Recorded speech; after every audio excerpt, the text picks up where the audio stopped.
Hola, bienvenido a Interapia, un podcast de interapeutas.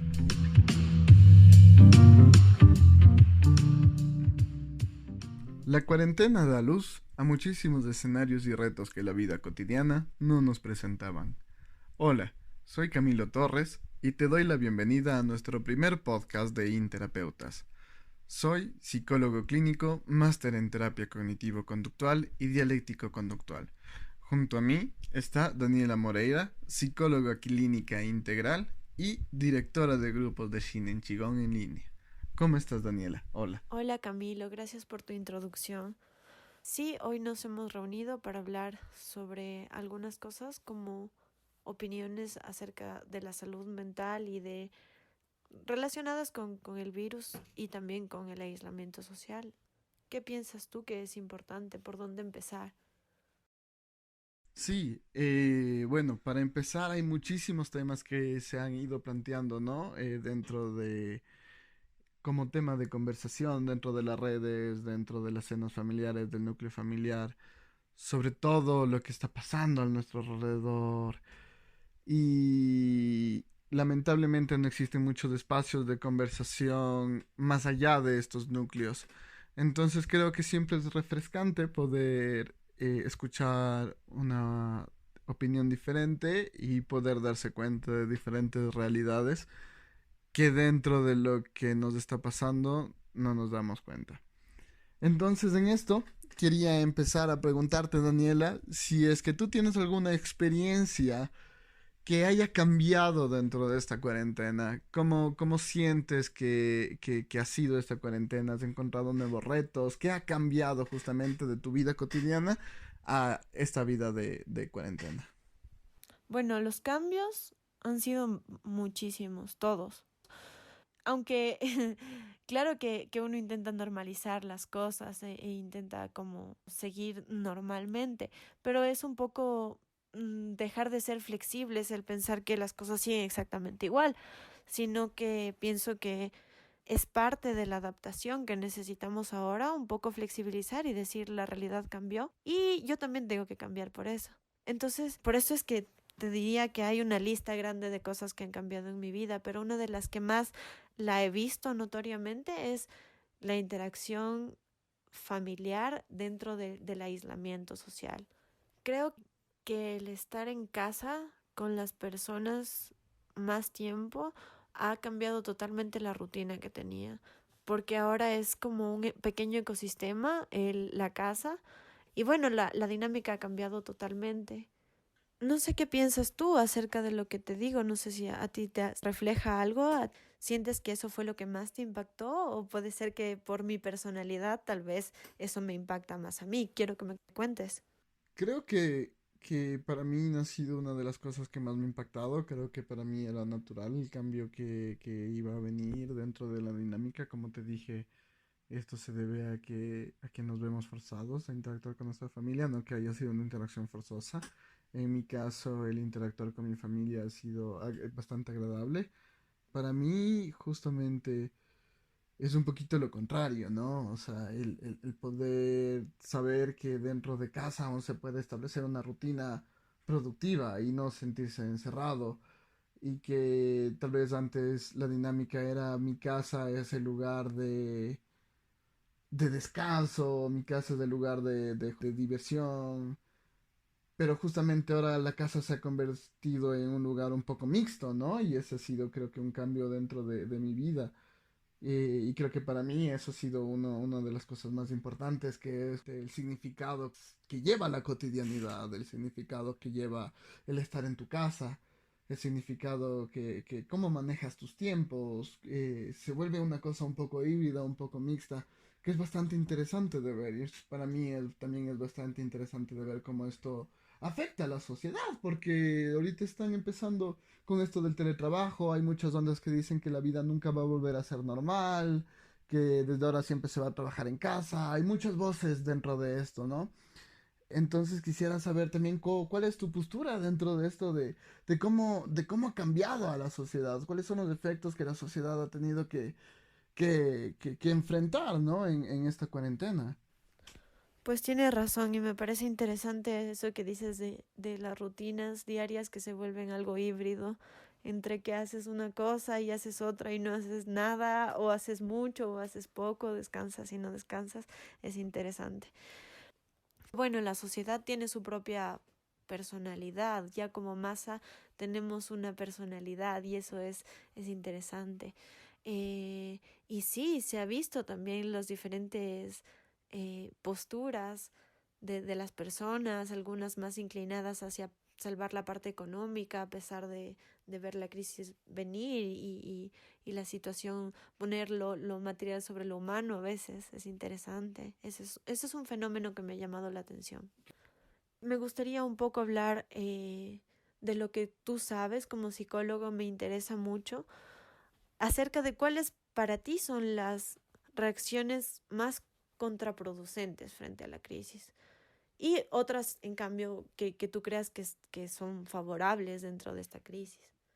Yo creo que inclusive yo pudiera animarme para simplificar un poco las cosas, cometiendo un terrible error, pero que aún así es un ejercicio mental de entendimiento, pudiera dividirlo en dos categorías bastante fáciles de entender, como la buena cuarentena y la mala cuarentena.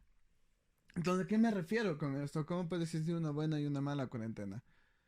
Existen muchos pensamientos, me voy a meter un poco dentro de psicología aquí, existen muchos pensamientos que nosotros como seres humanos tenemos la percepción de que son 100% reales. ¿A qué me refiero? Que nos creemos absolutamente todo lo que pensamos o sentimos. Entonces, en estos casos podemos tener una perspectiva de lo que estamos viviendo un poquito extremista o un poquito, no sé cómo decirlo, lo voy a decir, no efectiva. Sí, y creo que justamente hay muchos puntos que se pueden revisar para poder cambiar esta mala cuarentena a esta buena cuarentena. ¿A qué me refiero con esta mala cuarentena? Me refiero a entrar en pánico, me refiero a ir a supermercados y a empezar a vaciar todo. Me refiero, por ejemplo, también a no hacer caso a las leyes propuestas por el gobierno, a no estar pendientes a los cambios que propone el gobierno. eh, y no cuidarse. Por ejemplo, para mí una mala cuarentena es entrar dentro de la desinformación, ¿no? También existe mucha desinformación corriendo en el aire a través del Internet. Yo creo que una mala cuarentena significa que la gente no obtiene buena información de lo que está haciendo ni por qué lo está haciendo. Y eso es muy importante, porque hay mucha gente que no le llega esta información y solo cree que se le está obligando a estar encerrados en las casas. Y esto cambia de país en país, obviamente. Y esto cambia dependiendo de cuántos muertos o no se registran también, porque por ejemplo vemos dentro de nuestra percepción, porque somos humanos, ¿no? Entonces, si no hay muertos, si nos obligan a quedar en nuestras casas, creemos que están exagerando y no vemos que el riesgo sea grande y mientras ya existe casos como en Italia, puedes ya entender más lo que el sentido de quedarte en la cuarentena. Entonces, si es que tú no entiendes por qué estás en cuarentena, te vas a sentir primero una víctima de una circunstancia, vas a sentir que no tienes responsabilidad en este presente, que no tienes un sentido en este presente y que justamente no existe el por qué vivir cada día o el por qué quedarte en casa, el por qué hacerlo y esto dificulta un montón la interacción social, dificulta un montón tu sentido de vida, dificulta un montón tu estado de ánimo y dificulta, bueno, todas estas áreas integrales de tu vida, ¿no? Entonces creo que justamente una buena información sobre por qué es necesaria la cuarentena, cómo es la evolución del virus, cómo prevenirlo, y cambiar la perspectiva de que no es que estoy de vacaciones, no es que estoy haciendo nada y no es que soy una víctima, sino que estoy activamente colaborando para que esta sociedad salga adelante ante uno de los mayores riesgos que nos ha presentado en los últimos 100 años. Pues sí, sí, sí, como tú lo le pusiste una etiqueta de buena cuarentena y mala cuarentena, pues sí, es verdad. Hay reacciones que son muy tóxicas. Bueno, no quiero decir tóxicas en realidad, pero sí dificultan. Cuando haces la vida de los demás un poco más difícil para que ellos se puedan centrar en lo que ellos necesitan, quieran o sea su propio camino, está siendo un poco contraproducente. Y una de esas cosas es no saber lidiar con tu propia, con las propias emociones que crea esta situación. Por ejemplo, has subido tu nivel de miedo en general, tu ansiedad, tu irritación y tu manera de lidiar con esto es consumir más alcohol, recaer en la bebida, por ejemplo. Esa es una actitud que es muy contraproducente. Otra actitud que no ayuda a la situación de estar aislados con nuestra familia es volverte violento. Por ejemplo, la represión de emociones causa que las personas las expresen de una forma violenta una vez que ya pasa mucho tiempo y las tienen muy reprimidas, y eso me hace pensar en la realidad de muchos niños y de muchas mujeres que también al estar en estado de aislamiento se vuelven más vulnerables frente a este tipo de violencia, ¿no? Hombres, mujeres, niños, ancianos. Eso. Creo que es importante para mí pensar que también existe una responsabilidad social por parte de los gobiernos, una responsabilidad de salud mental por parte de los gobiernos. Esto quiere decir, por ejemplo, que es bastante importante que no manipulen ni jueguen con la información, ya que, por ejemplo, que digan que va a acabar la cuarentena en cierta fecha y que no sea así, puede elevar justamente los niveles de estrés, de desatisfacción y de frustración de la gente que más está siendo afectada por esta cuarentena. Y justamente se ha visto que son uno de los causantes de aumento de estrés más grande este nivel de desinformación, sobre todo cuando no tienes claro cuándo va a acabar, y mentir sobre esto creo que es uno de los factores de riesgos sociales individuales más grande que tenemos como población. Y pongo responsabilidad directa también sobre los gobiernos y la información que tienen los gobiernos. Sí, sí. Creo que algunos gobernantes han tomado diferentes posturas frente a esto, y hay algunas que claramente no benefician a sus habitantes, claramente. Por ejemplo, Donald Trump minimizando. Yo creo que él, dentro de su psicología, lo que hizo es una minimización del problema total. Y eso es lo que algunos de nosotros también hacemos a veces. Es tan difícil lidiar contra algo que desconocemos y que nos causa tanta incertidumbre que preferimos hacerlo pequeño y hasta nos volvemos ciegos frente a eso. Lo que causamos con nuestra conducta es que el problema se vuelva más grande, más importante, más significativo. Entonces, esa, por ejemplo, es una de las otras reacciones frente a una crisis, ¿no? Minimizarlo y solamente no aceptar la realidad. Y ningún cambio empieza por la negación, creo yo. Bueno, aceptar la realidad siempre es uno de los pasos más difíciles dentro de un problema, ¿no? Y sobre todo dentro de una sociedad en donde la salud mental está, la conversación sobre la salud mental está un poco minimizada, ¿no? Está un poco relegada a los ámbitos de la crítica y del gossip y y del susurro, ¿no?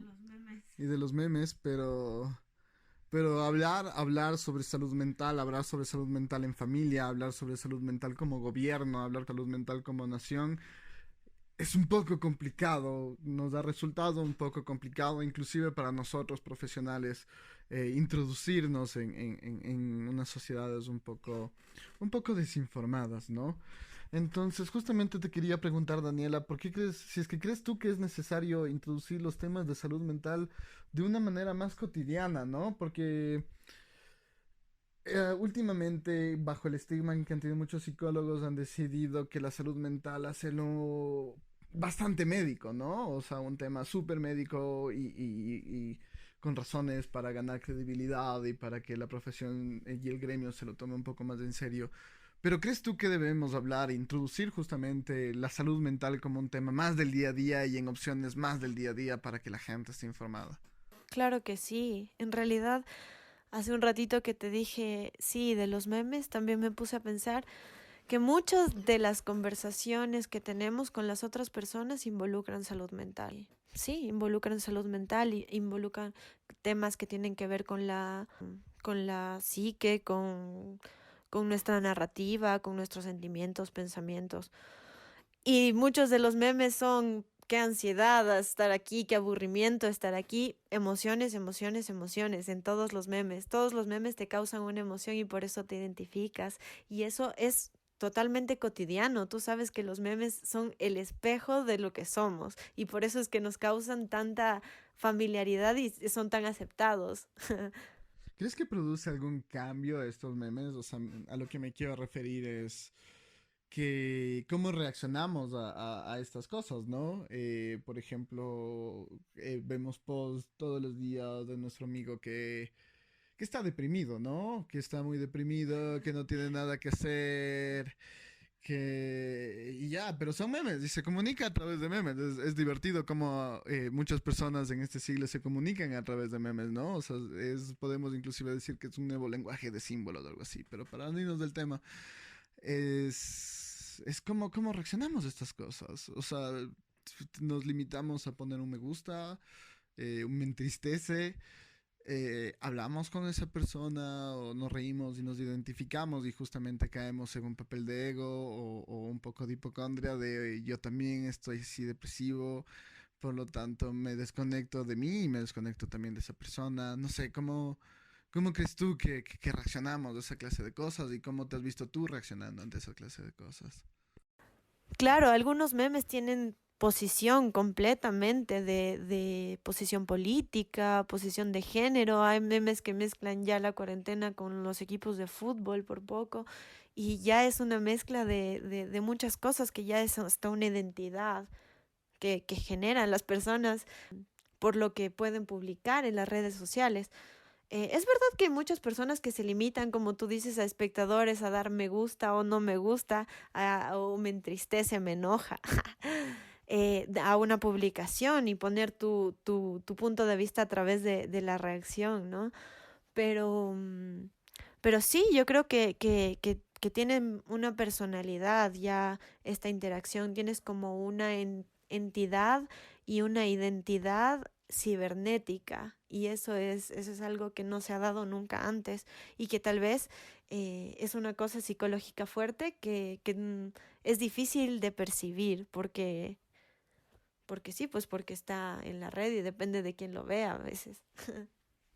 ¿Qué piensas tú de esto? No sé eh, si piensas que las redes sociales y el internet, ¿cómo ha estado presente esta parte en tu vida de cuarentena? Me pongo a cuestionar sobre todo esta interacción, ¿no? Porque como tú hablas, existe mucha incertidumbre detrás de la pantalla, existe mucha incertidumbre cuál es la personalidad a la final detrás del sujeto que posta los memes, ¿no?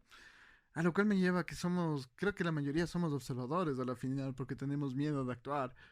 Y es un tema súper gris, ¿no? Es un tema súper complicado porque cuando está bien actuar y cuando no está bien actuar. O sea, cuál es el punto de lo que está moralmente bien, socialmente bien y cuáles son tus límites, ¿no? O sea, por ejemplo, en el mismo tema que yo lo planteaba de un amigo que está deprimido, decirle, oye, loco, ¿qué te pasa? ¿Cómo te sientes? Es como, oye, ¿por qué me preguntas esas cosas? ¿Qué te importa? Entonces, ¿cuáles son esos límites, no? Y si es que en verdad no sucede y en verdad no sea la respuesta de esa persona, existen muchos escenarios que nosotros como sociedad nos hemos creado, ¿no? Y que llegan a ser difíciles de conversar con esa persona. Esto de la nueva época de línea es bastante interesante hablando de esta época porque muchos de las interacciones que teníamos antes se han transformado un poquito, ¿no? Y todo lo que es, entre comillas, en línea es lo que es el vínculo para todo lo que ahora se da, hablando desde el trabajo hasta las reuniones familiares, hablando de las celebraciones de cumpleaños, de graduaciones. Mi pareja el otro día, la anterior semana, tuvo una fiesta en línea, lo cual me pareció bastante curioso. Pero volviendo otra vez un poquito al campo de la psicología, uniendo un poco con este tema, quisiera preguntarte, ¿por qué crees tú que en este mundo que ya está cambiando, que encuentras trabajos en línea, que encuentras fiestas en línea, por qué aún así nos es un poquito difícil recibir alguna clase de ayuda psicológica o terapia en línea? Pues que ir a terapia siempre es difícil para algunas personas. Eh, para todos. Eh, el aceptar, como justo antes estábamos hablando, de aceptar las realidades, a veces es lo más básico y sin embargo lo más difícil que nos resulta. Como tú decías antes, se ha tornado un poco más médico el asunto de ir al psicólogo, entonces también hay personas que lo asocian con enfermedad y bueno, en estos tiempos todos queremos estar sanos en todo, mentalmente, físicamente, y sin embargo nos cuesta a veces buscar ayuda o no sabemos tal vez cuál es la línea que divide a una persona que no necesita, entre comillas, ir al psicólogo y una que de verdad necesita ir al psicólogo. Y creo que eso también es culpa de que no existe tanta información acerca de eso. Eh, yo me pregunto qué tiene que suceder para que pidamos ayuda psicológica. Eh, ¿Qué tiene que suceder? ¿Qué creen ustedes que tiene que suceder? ¿Qué crees tú, Camilo, que tiene que suceder? Bueno, por mi parte yo creo que existen varios factores, ¿no? O sea, como tú dices, no solamente es la terapia en línea, decidir ir a terapia es un punto de quiebre para cualquier persona, en realidad no es fácil. Yo me he encontrado a ese punto en mi vida y que te digan, me acuerdo la primera vez que alguien me dijo, necesitas ir a terapia, mi respuesta fue, no, tú necesitas ir a terapia. Entonces siempre va a ser un proceso difícil de aceptar. Y aún así, dentro de todo esto, siempre la primera pregunta que se hace una persona en el momento en que dice, bueno, si necesito ayuda, va a ser, ¿dónde? ¿Y de quién?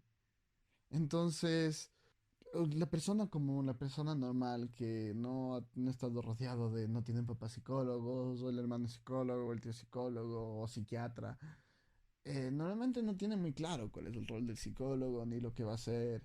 Entonces se encuentra enfrentado ante un mundo del cual no tiene información para nada, pero sabe que la necesita. Entonces se encuentra perdido. Y cuando nos encontramos perdidos, lo primero que hacemos es buscar en Google. Y en Google nos aparecen los resultados de la gente que hace más publicidad. Te empiezas desde ya a cuestionarte en tu cabeza, ¿no? O sea, necesito ayuda, en verdad necesito ayuda. Y la segunda prueba viene cuando ya lo contactas y te dicen, bueno, ya vamos a empezar, o este es el precio, y viene otra vez la duda, ¿no? Como en verdad lo necesito, en verdad quiero ir por este camino, y es mucho ego, ¿no? Es mucho ego de, no, yo sí puedo, no lo necesito, o en verdad he llegado a este punto, voy a darme otra oportunidad, cuando una vocecita dentro de nosotros nos dice que en verdad necesitamos algo más y en verdad necesitamos comunicarnos con alguien que nos pueda ayudar de una manera más profesional. Entonces, en este sentido, yo creo que ir a terapia en línea dificulta un poquito más todo ese proceso porque la gente lo que busca es esa seguridad y el ver a una persona cara a cara te brinda esa seguridad. Sin embargo, hay muchas cosas que el servicio psicológico en línea tiene y hay muchísimos beneficios, así como los beneficios que estamos encontrando de trabajar en casa o de una cuarentena, que es por lo que existen movimientos de glorificación de la cuarentena, de los cuales no represento, pero pero existen beneficios justamente de estos servicios en línea, ¿no? Y afortunadamente la psicología y la salud mental, a diferencia del dentista, sí se puede hacerlo en línea, ¿no? Obviamente existen muchas cositas que van a cambiar y van a ver muchas cositas de las cuales se van a tener que adaptar, ¿no? Dentro de este cambio de percepción. Bueno, esa es la concepción que se tiene muchas de las veces, como, como en un momento de desesperación voy tal vez a acudir a un psicólogo y realmente sí, uno debería acudir a un psicólogo en un momento de desesperación, pero muchas veces cuando uno llega a la emoción de desesperación no quiere ya acudir a un psicólogo. Es entonces mucho más difícil buscar ayuda. A veces no. Cuando ya no puedes manejarlo realmente, a veces te rindes de alguna forma milagrosa, pero lo común es que no busques ayuda y menos aún cuando estás con las emociones en el tope. Eh, entonces, por eso a mí me gusta volver a decirlo, porque lo pienso de verdad y lo creo de corazón, que muchas veces cuando estamos bien, también podríamos ir al psicólogo y podemos intentar mantener ese crecimiento hacia lo positivo. Pero sí, que no seamos bomberos los psicólogos, sino que tal vez como tú lo decías antes, intentar que sea una cotidianidad, por ejemplo, hablar de temas de salud mental y, por ejemplo, acudir al psicólogo como, como en momentos que necesitas tomar una decisión, por ejemplo, que no necesariamente es frente a una crisis. ¿Crees que siempre se necesita la presencia de un psicólogo para mantener nuestra salud mental? ¿O qué más crees que podemos hacer? Yo creo que hay varias formas de atender a nuestra salud mental. En primer lugar, porque pienso que la salud mental es parte de una integridad como ser humano. Entonces podemos hacer varias cosas para llegar a tener una vida un poco más saludable, más sana. Y entre esas, consultar a un especialista, que puede ser un psicólogo. Pero también mucho yo creo que de la salud mental se trata de cómo vivimos día a día, de diferentes ejercicios. Hacemos ejercicios muchas veces para el cuerpo, pero para la mente no. Y hay muchas cosas que no hemos aprendido acerca de cómo tener, no sé, mejores actitudes frente a una crisis. Yo creo que muchas de las personas simplemente nunca lo han practicado y nunca lo saben. Entonces, para mí, esta parte de tener un espacio, dedicarle un espacio a tu salud mental y, por ejemplo, tener rutinas que también favorezcan a nuestra salud mental. Creo que la meditación es algo que en nuestra sociedad occidental no es tan cotidiano. Sin embargo, en muchas culturas orientales es muy indispensable, es parte del día hacer esta meditación u oración. Entonces creo que mantener un estado de vida y una rutina que también tenga en cuenta la salud mental es uno de los más grandes instrumentos que se pueden usar. Claramente que cuando necesitamos información específica, podemos acudir a un especialista y eso está perfecto. Para terminar, Daniela, quisiera conversar un poco. Hemos hablado sobre un poco de cosas un poco negativas, un poco positivas. Pero quiero enfocarme en realidad más en lo positivo, ¿no? En justamente qué crees tú que dentro de esta cuarentena han sido consecuencias positivas, ¿no? Que que nos trae en general este momento. Bueno, pues yo creo que una de las más grandes ventajas es que nos tocó abrir la mente un poco a la fuerza. Entonces, adaptarnos siempre a algo nuevo, no voy a decir malo ni bueno porque solamente es una adaptación, sigo pensando en eso, en que es un cambio que fue un poco abrupto, ¿no? Pero es un cambio. Y eso hizo que veamos más perspectivas. Yo creo que para muchos pudo haber sido el ponerse en los zapatos de otras ciudades. Por ejemplo, hay muchas personas que se han empatizado mucho más con los otros países del mundo y esa es un sentimiento social de humanidad que incrementó, yo creo que con esto. Claro que siempre existe el dualismo de que se vaya un poco hacia los dos extremos, ¿no? Porque también uno puede decidir irse hacia el otro, hacia el extremo de me voy a ser un poco más egoísta y así.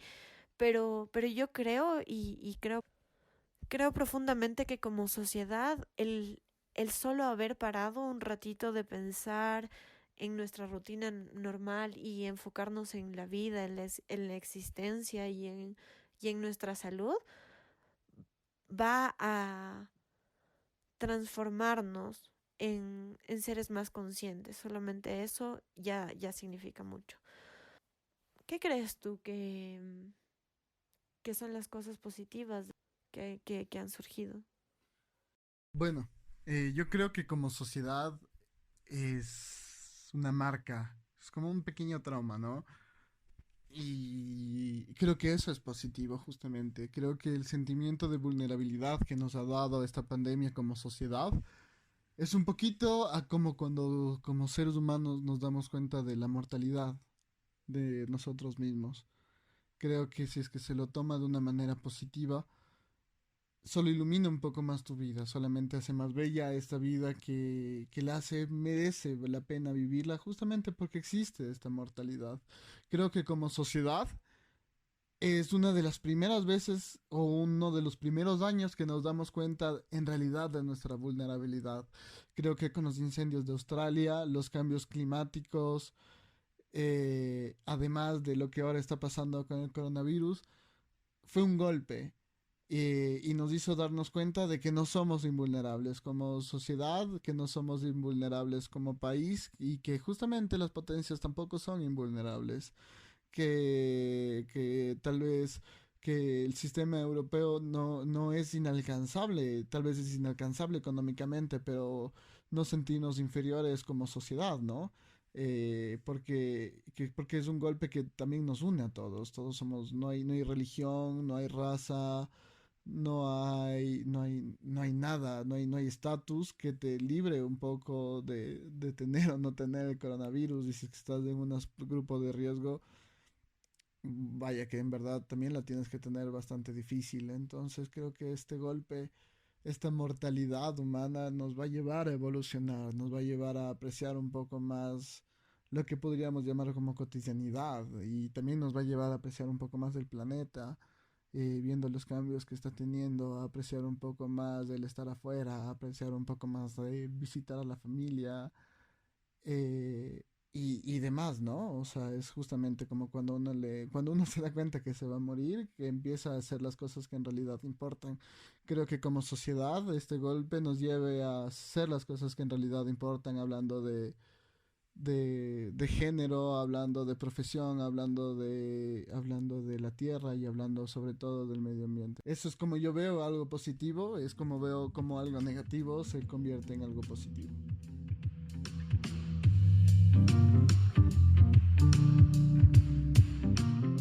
Bueno, creo que se nos acabó un poquito el tiempo.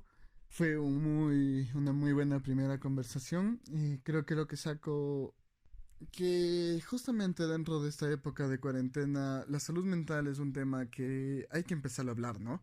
Hay que empezarlo a afrontar, hay que empezarlo a afrontar como familia porque justamente podemos caer en círculos destructivos y existe, y sobre todo si es que nos encontramos en vulnerabilidad, tenemos que hacer esfuerzos, ¿no? Empezar a buscar alternativas para encontrarnos mejor, no solamente eh, sanos físicamente sin el coronavirus, sino también sanos mentalmente, porque puede que este estrés de la cuarentena sea tan alto que muchas personas salgan en realidad muy enfermas, eh, cuando no debería por qué serlo. Entonces, si es que te encuentras en una posición vulnerable o necesitas ayuda, no, no subestimes el buscar ayuda, no subestimes el buscar ayuda en línea, no subestimes la ayuda de un profesional, no subestimes el poder hablar de alguien con otra perspectiva.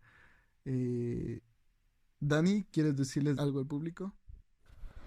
Sí, ser un poco empáticos con con los que nos rodean e intentar ser lo más convivibles los unos con los otros, creo que es algo que es demasiado importante y que también es una de las cosas que nos va a enseñar todo este tiempo.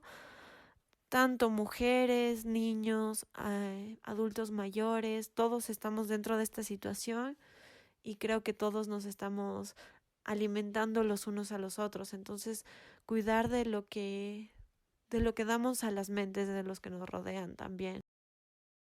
Con esto hemos llegado al final de nuestro podcast. Espero que lo hayas disfrutado tanto como nosotros lo disfrutamos haciéndolo. No te olvides de seguirnos en todas nuestras redes sociales que incluyen Facebook, Instagram y obviamente SoundCloud para que puedas escuchar todos tus capítulos nuevos de Interapia de Interapeutas. Un saludo y espero que la pases bien.